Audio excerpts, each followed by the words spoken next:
Hello, and welcome to Money Talks from Slate Money, the show where we talk to the most interesting people in the world about the most interesting things that have ever happened. I am Felix Salmon of Bloomberg. I'm here with Elizabeth Spires, who writes for the New York Times and all manner of other places. Hello. And this week we have the one and only Andrew Roth Sorkin. Andrew, welcome. Thank you for having me. I'm not a total first-time caller, long-time listener, because I think I've been on this show, but it was a long time ago. It's been a minute. That's what the kids say. I feel like we may have had you on to Slate Money Goes to the Movies years ago, or we may not. We may have just had you on to talk about news. Because you have this day job, right? You do cover the news. I do. That's part of the gig. You run this thing called Deal Book at the New York Times, and you're also on the telly. On the tube, as they say. This is all legacy media, folks. It's all legacy media. But now this is the real news of the day. You are being dragged, kicking and screaming into the 21st century,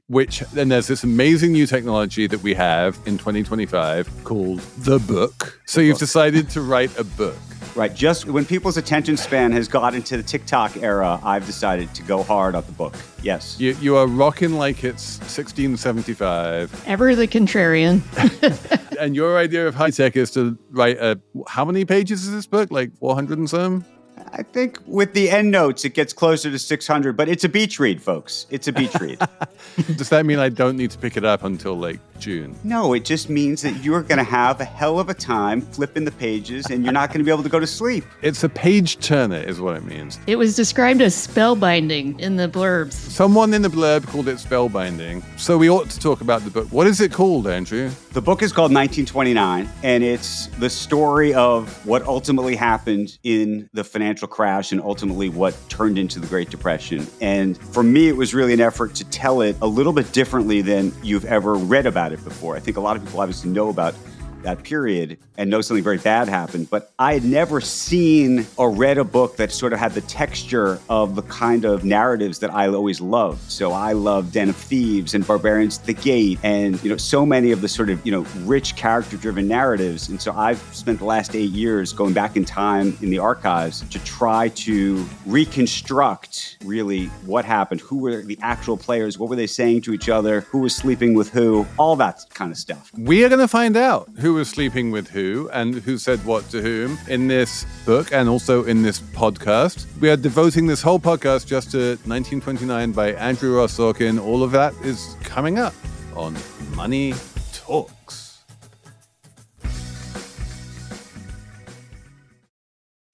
This podcast is brought to you by Progressive Insurance. Fiscally responsible financial geniuses, monetary magicians. These are things people say about drivers who switch their car insurance to Progressive and save hundreds. Visit progressive.com to see if you could save. Progressive Casualty Insurance Company and Affiliates. Potential savings will vary. Not available in all states or situations.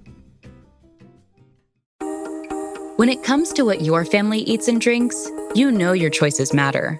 You're the expert, because you know what fits your life. And getting it right starts with good information. That's why America's beverage companies are sharing more information about our ingredients at goodtoknowfacts.org. No spin, no judgments, just the facts straight from the experts for more than 140 beverage ingredients. Visit goodtoknowfacts.org. Okay, Andrew. Yes, sir. This is a TikTok, as they call it. Yes, that's what they call it. The journalista. They call it a TikTok. A fly-on-the-wall account. You were the fly on the wall. You weren't even born yet, but you are the fly on the wall. Yeah. And you've decided that, notwithstanding the fact that this was almost a century ago, you're going to write a TikTok-style account of the Great Crash and the Great Depression. Is this something the world needs? So I think, obviously, the answer is yes.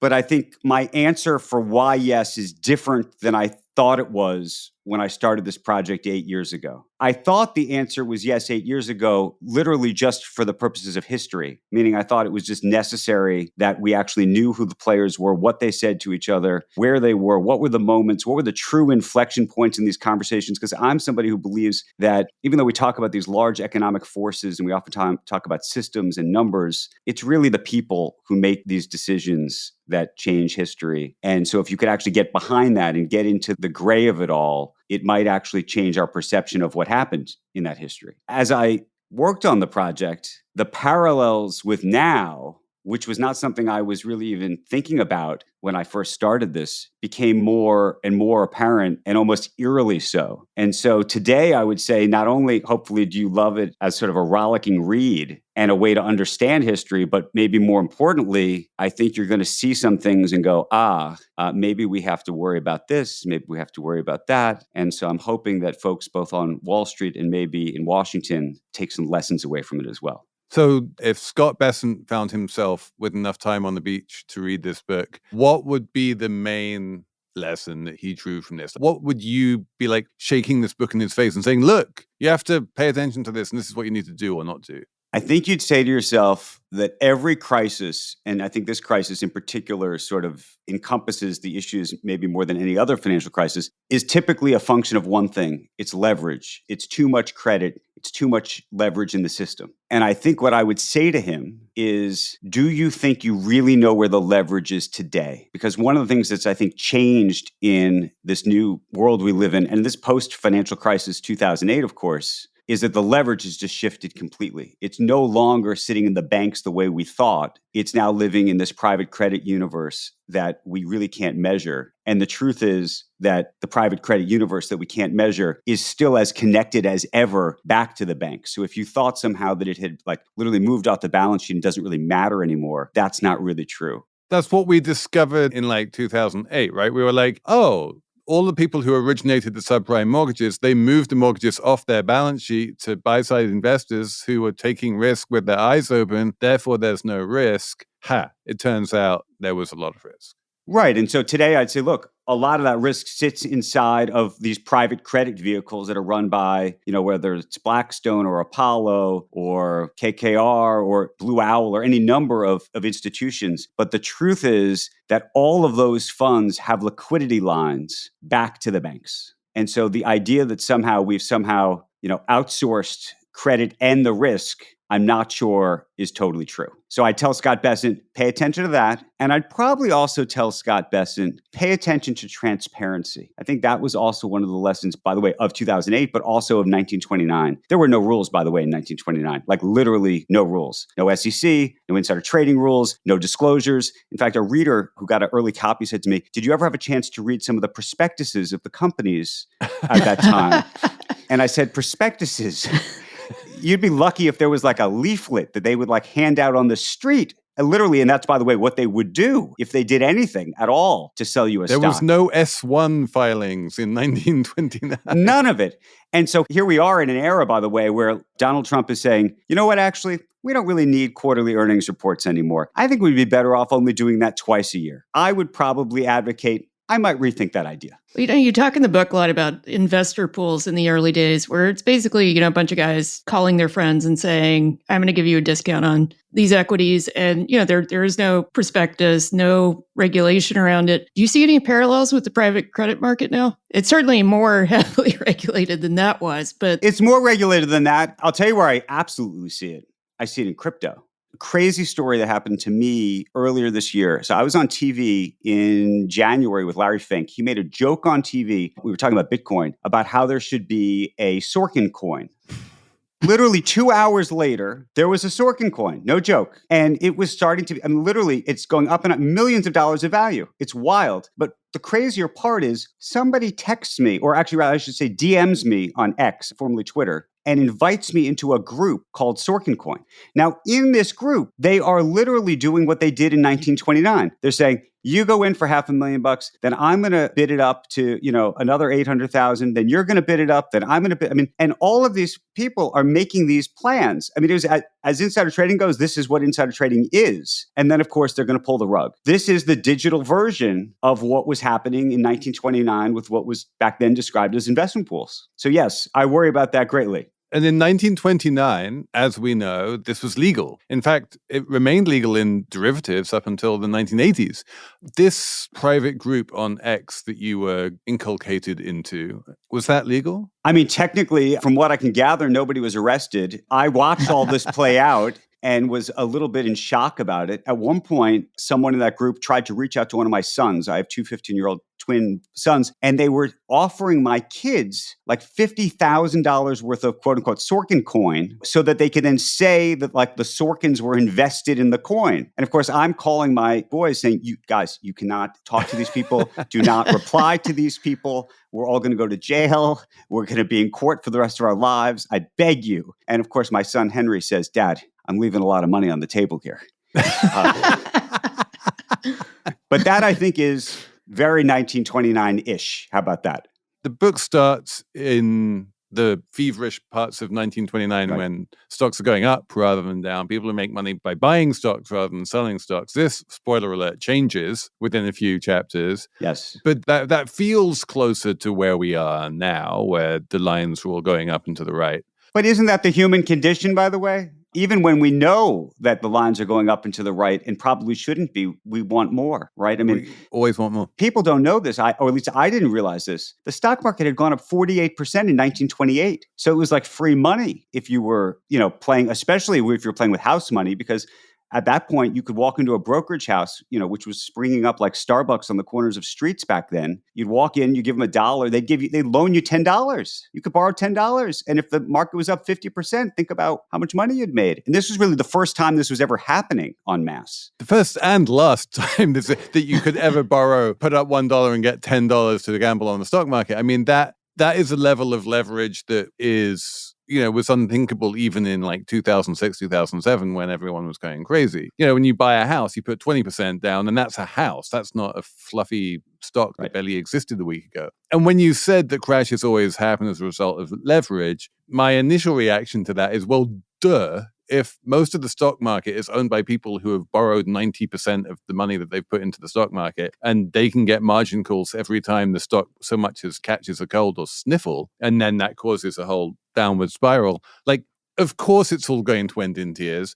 Any fool can predict that. But then, says me to myself, that is not the world we're in. The people who own stocks right now generally own them outright. They haven't really borrowed to buy them. And sure, the companies themselves might be a little bit more leveraged, but not 10 to 1. They might have 1 to 1. Well, isn't it just a matter of degree? We are seeing some developments now that sort of echo what happened there. And one is just that Wall Street would prefer that the Fed lower rates so that people can borrow more, maybe not in as direct a way as they could then, but there are similar dynamics still. So when you say any fool would foresee that, I don't see that at all, Elizabeth. I feel like, rates are high, rates are low is one thing, but we really do not live in a world where people are going into massive debt to invest in the stock market. No, well, that's not what I'm saying. On that score, I agree with you, Felix, and I agree with Elizabeth in the following way. First of all, it's worth mentioning back in 1929, there was a massive debate about lowering or raising interest rates. And in fact, the CEO of the biggest bank in town was sort of Trumpian in that he was desperately trying to get rates to be lower, even when the rest of everybody thought that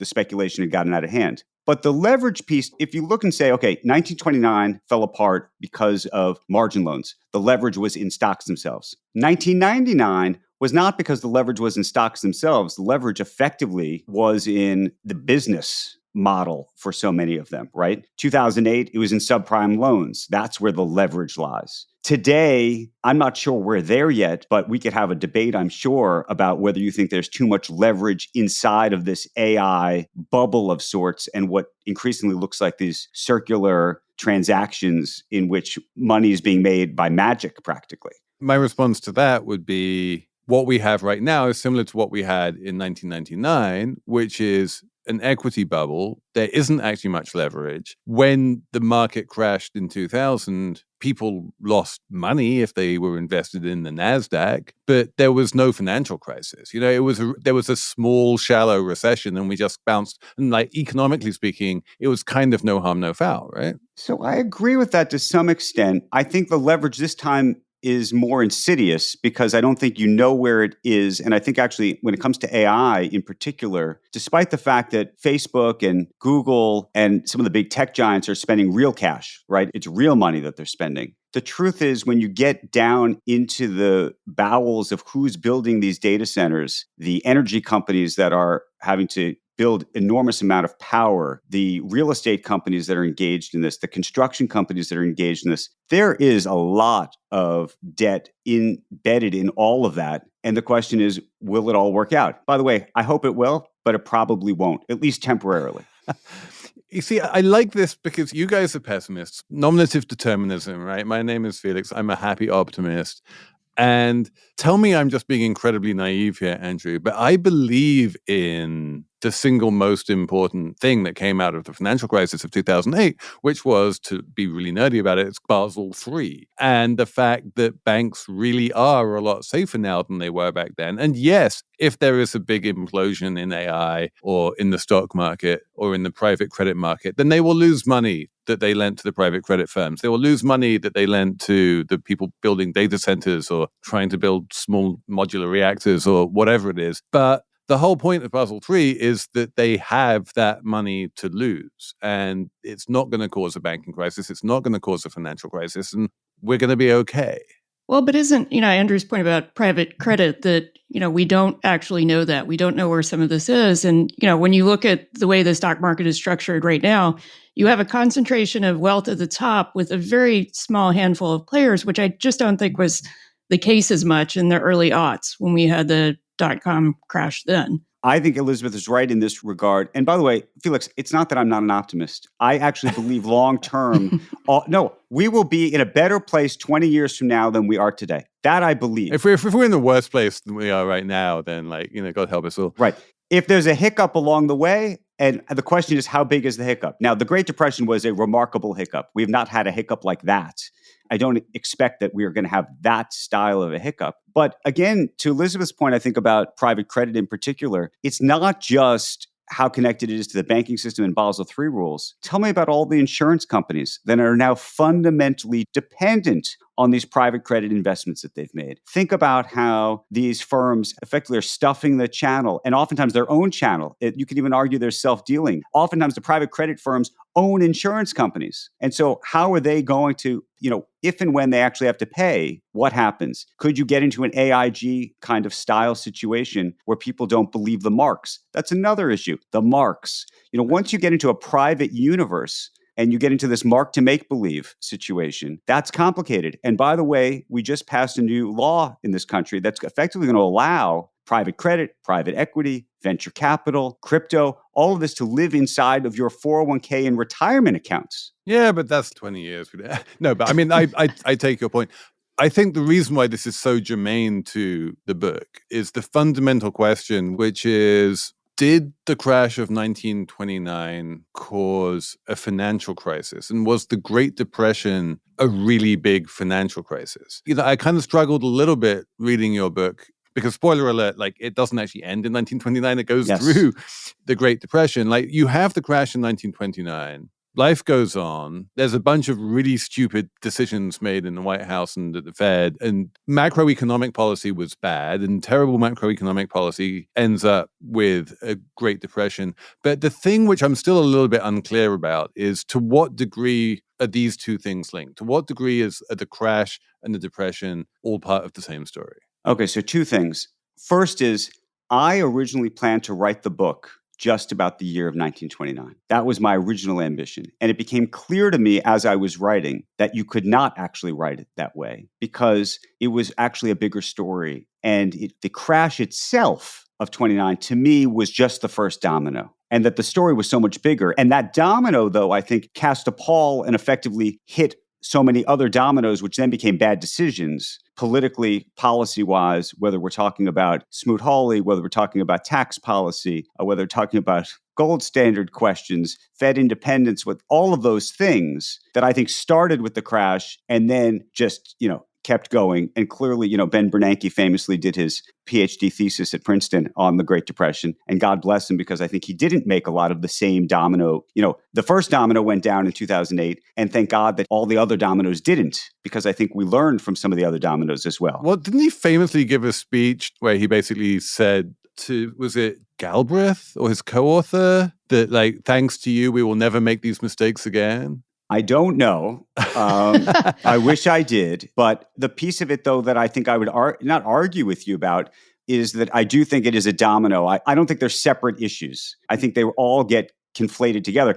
And by the way, one of the reasons I wanted to write the full sort of story in this way is because I think that most of America doesn't know the story this way. They think that there was some one terrible, horrific day in October that led to the Great Depression. And that was it. And there's about like 100 things that happened. One thing that really struck me in reading about, Hoover's reaction to all of this happening was that he had a tendency to just hand wave it away because he really thought that this was just a psychological phenomenon. Do you see Trump doing that right now? It feels like there is a little bit of gaslighting, the bad things are happening and a hope that... It's hard to compare Trump and Hoover specifically, but I do think there's this concept, can you jawbone your way out of it, right? Can you somehow get people to believe something even if they don't feel it? Now, by the way, talking about that, Biden was terrible at that, right? He would tell you that the economy was great and the people didn't feel it and that it was their problem. That didn't work for him politically. I don't think it worked for Hoover politically too well either. Well, his solution was, as you pointed out, to tell people to just spend money. And right. I remember when George W. Bush did that after 9/11. Everyone was like, what can we do? He's like, I think you should go shopping. And everyone was like, what? But you also had this other unique character, which I don't think gets enough either credit for maybe influencing things, in Andrew Mellon, who was the Treasury Secretary at that point, who was like, screw everybody. This is capitalism, baby. This is what happens. You want to risk it at the gambling table? You're going to go home empty-handed and you're going to like it. I mean, that was really his sort of thought. And I think he was whispering to Hoover. Now, Hoover didn't really like Andrew Mellon particularly, and then summarily got rid of him. But I think at the most acute times during that crisis, you did have Andrew Mellon trying to play a bigger role. We need to take a very quick break here, but I am going to come back and ask you about tariffs. What a sexy subject. What a great tease for everybody to keep coming back for more.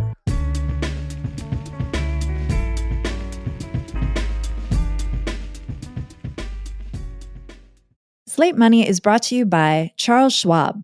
Decisions made in Washington can affect your portfolio every day. But what policy changes should investors be watching?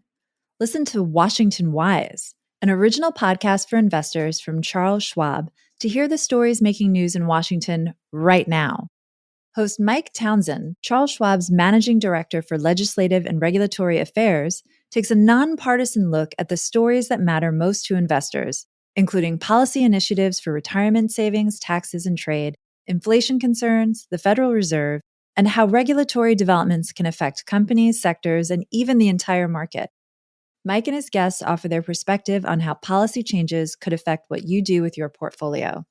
Download the latest episode and follow at schwab.com/WashingtonWise or wherever you listen. Slate Money is sponsored this week by Saks. Saks Fifth Avenue makes it easy to shop for your personal style this season. Fall is here, and there are so many new fall arrivals that you're going to want to wear again and again. There's a great new relaxed Prada blazer. There are Gucci loafers you can take from work to the weekend. It is incredibly easy to visit Saks.com and find new arrivals from your favorite designers. I kind of love the shirts from Comme des Garçons. I can't always afford them, but it is definitely always there on my inspo board. And once in a blue moon, I might even buy one. Saks makes shopping feel customized to you. They have in-store stylists. They have Saks.com showing you only what you like to shop. They will even let you know when arrivals from your favorite designers are in or when something you love is back in stock. So find inspiration for your personal style every day at Saks Fifth Avenue. This podcast is brought to you by Progressive Insurance. Do you ever find yourself playing the budgeting game, shifting a little money here, a little there, just hoping it all works out?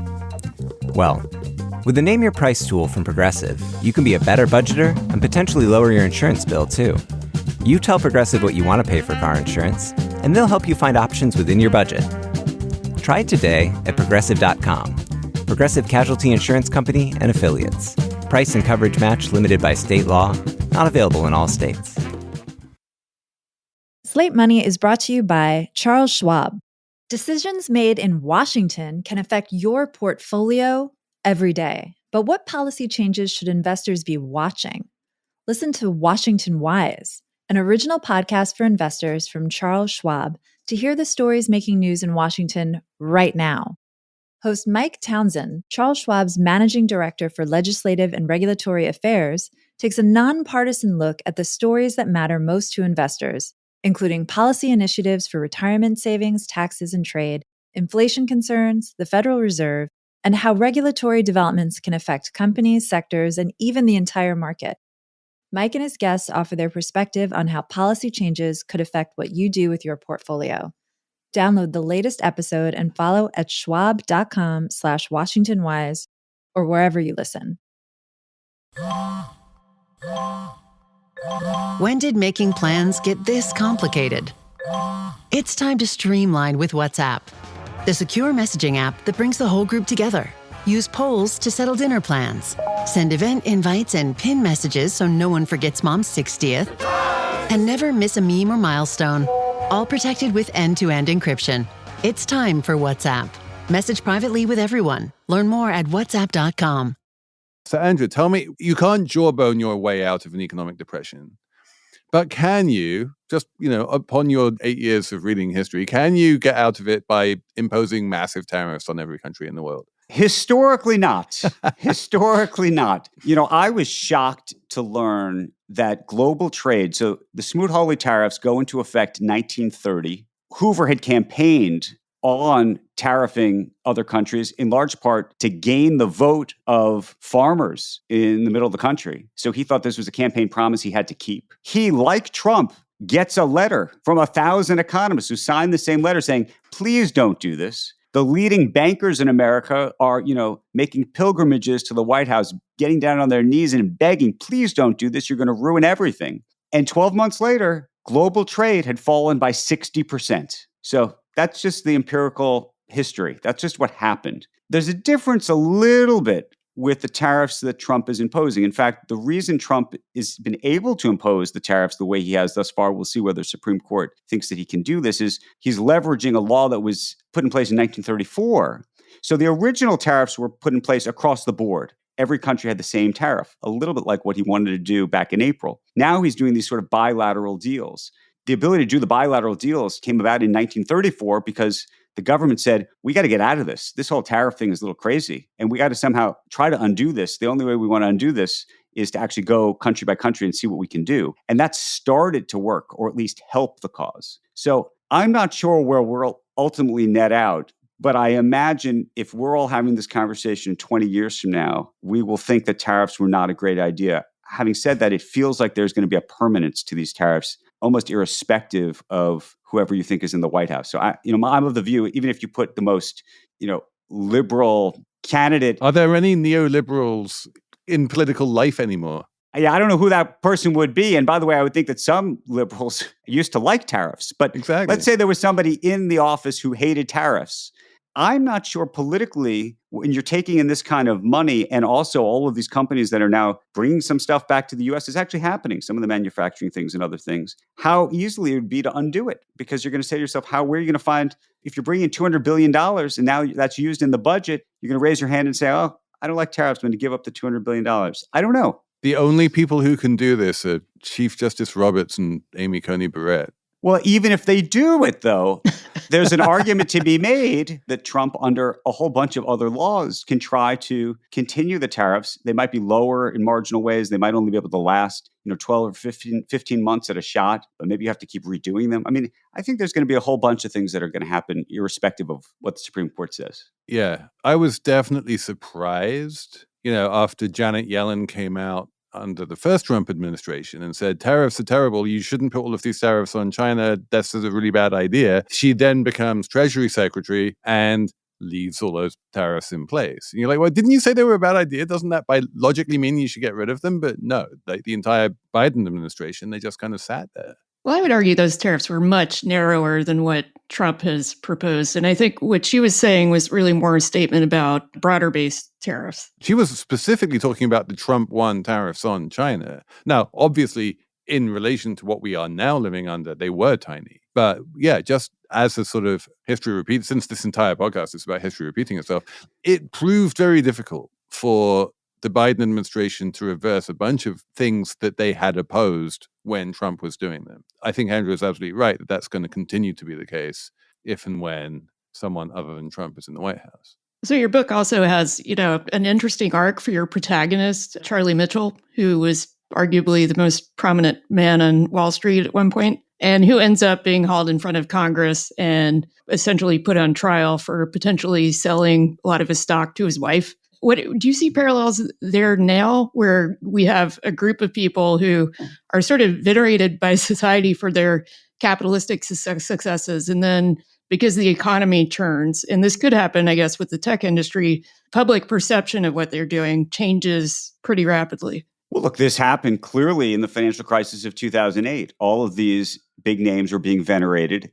By the way, back in the 1920s, it was really the first time that we, the American culture, sort of took on these CEOs and financiers as sort of these heroic figures. They all of a sudden are starting to pop up on the cover of magazines the way Babe Ruth and Charles Lindbergh were on the cover of magazines. That never happened before, but that was also a function of media. So all of a sudden they become famous. And you're right, Charles Mitchell, who was running a bank called National City then, which becomes Citigroup, he was from a fame perspective, he was probably the Jamie Dimon of his time. I think he might be more akin to maybe like even a Michael Milken of sorts, actually, because Michael Milken, one of the things that Charles Mitchell did was he was really the first person to start lending out money so that people could buy stock on credit. That was his invention of sorts, which was when you start to think about credit and junk bonds and things. That was, I think, something arguably Michael Milken did. But then if you go back in the financial crisis, all of these people that not only didn't they go to jail, some of them didn't get prosecuted, but they all were hauled up in front of Congress and Occupy Wall Street, and everybody hated the bankers. And I think a similar thing is now happening to some degree with tech, maybe not really. Yeah, there's another parallel that really struck me reading your book, and it was this sort of continuous conversation that we're still having about who's allowed to speculate and who can benefit from it, and when things go south, who's responsible. So there was a great sort of anecdote where Mitchell tells a woman who's lost her entire life savings, well, you shouldn't have been gambling. And you see those conversations happening around crypto right now. And definitely during the first .com boom, there was a lot of that around early stage venture. Should regular people be allowed to invest in a highly risky asset class? What do you think we've learned from all of that, or have we learned anything? Are we just going to go through this on crypto again? Can I answer that question? Because I feel like the question is, we have 100% asked and answered that question unambiguously. And all you need to do is look at the New York Stock Exchange taking a multi-billion-dollar stake in Polymarket and all of the crazy going on with crypto, and the fact that even after, GameStop and all of the meme stocks kind of imploded, no one got hurt that anyone could really see in a meaningful way. And the fact that sports betting is now happening on like regulated securities exchanges, all of it is pointing in the same direction, which is anyone can gamble in as risky a way as they like, and it's on them, and there's no paternalism anymore. It's off to the races, and the less money you have, the more you need to gamble, because it's the only way you're ever going to get rich. Okay, so by the way, I think that you are right in that seems to be the direction of travel. The question is, should it be the direction of travel? There's no question. We're moving towards this sort of gambling culture. It's the revealed preference of America, Andrew. Who are you to stand in the way of progress? Well, but this is very interesting to me, because there was a period of time during the GameStop scenario where I would go on television or write in DealBook in the morning, folks, be careful. And you would get this sort of huge response back from people who said, who are you to tell me to be careful? And by the way, you think you're protecting me? You're not protecting me. You're protecting the man. You're protecting the man, because that's where the real problem here lies. So yes, everybody wants the lottery ticket. I'm not telling you they don't want the lottery ticket. The question is there a role for government to say you can't have the lottery ticket? And that's an interesting question to me. I think you do need some speculation in the system. By the way, speculation we all think is a dirty word. It's the twin to innovation. Like, somebody did have to speculate on Elon Musk at some point. Like, that has to happen. There has to be a little bit of a gamble. But if you let everybody just completely to their own devices, the human condition is to want more. And that may be a problem. It's a good question. My only point is that it's a question that has been asked and answered at this point. The thing is, we're now moving into this situation where everybody's going to gamble. And if everybody wants more and there's no guardrails and we start to take the guardrails off, you're talking about the idea that private credit, venture capital, everybody's going to get access to all of this stuff. By the way, without it actually being in the public markets, without disclosure, right? People are tokenizing private companies. That's where the problems lie. Like, that's when the charlatans arrive. That's when the fraud happens. By the way, think about SPACs, which was done out all in the open. New product comes on the market. Everybody says, give me I want access. I want the lottery ticket. There were some winners, but only a couple of winners, like a lottery ticket. Now, the whole system didn't fall apart, but I think a lot of people got burned. Is that a good thing? Is that a bad thing? I don't know. And to bring it back to your book, the whole book is really the history of what happens when a completely unregulated financial system gets out over its skis.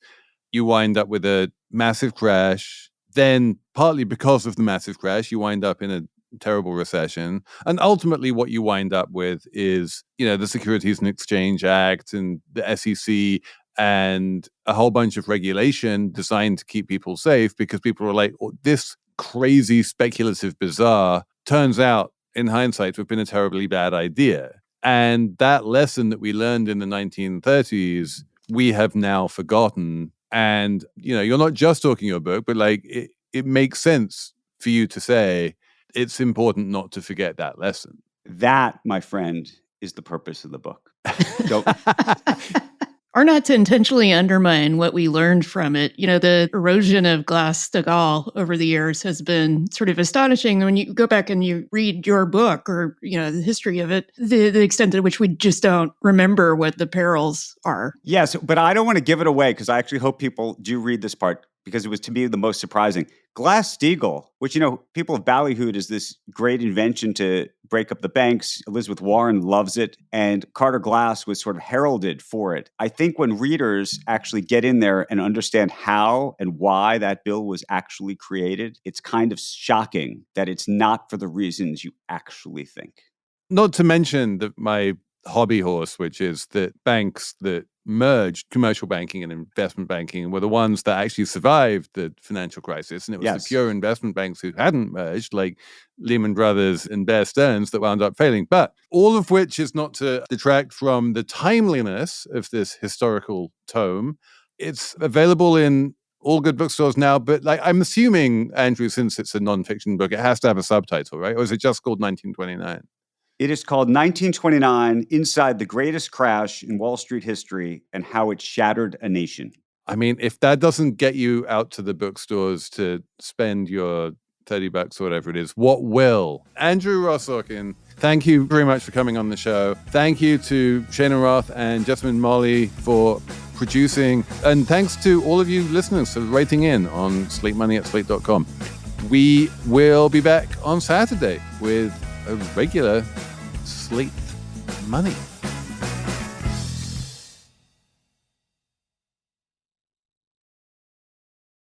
Slate Money is sponsored this week by Saks. Saks Fifth Avenue makes it easy to shop for your personal style this season. Fall is here, and there are so many new fall arrivals that you're going to want to wear again and again. There's a great new relaxed Prada blazer. There are Gucci loafers you can take from work to the weekend. It is incredibly easy to visit Saks.com and find new arrivals from your favorite designers. I kind of love the shirts from Comme des Garçons. I can't always afford them, but it is definitely always there on my inspo board. And once in a blue moon, I might even buy one. Saks makes shopping feel customized to you. They have in-store stylists. They have Saks.com showing you only what you like to shop. They will even let you know when arrivals from your favorite designers are in or when something you love is back in stock. So find inspiration for your personal style every day at Saks Fifth Avenue. And Doug. Here we have the Limu Emu in its natural habitat, helping people customize their car insurance and save hundreds with Liberty Mutual. Fascinating. It's accompanied by his natural ally, Doug. Limu? Is that guy with the binoculars watching us? Cut the camera. They see us. Only pay for what you need at libertymutual.com. Liberty, liberty, liberty, liberty. Savings vary. Underwritten by Liberty Mutual Insurance Company and affiliates. Excludes Massachusetts.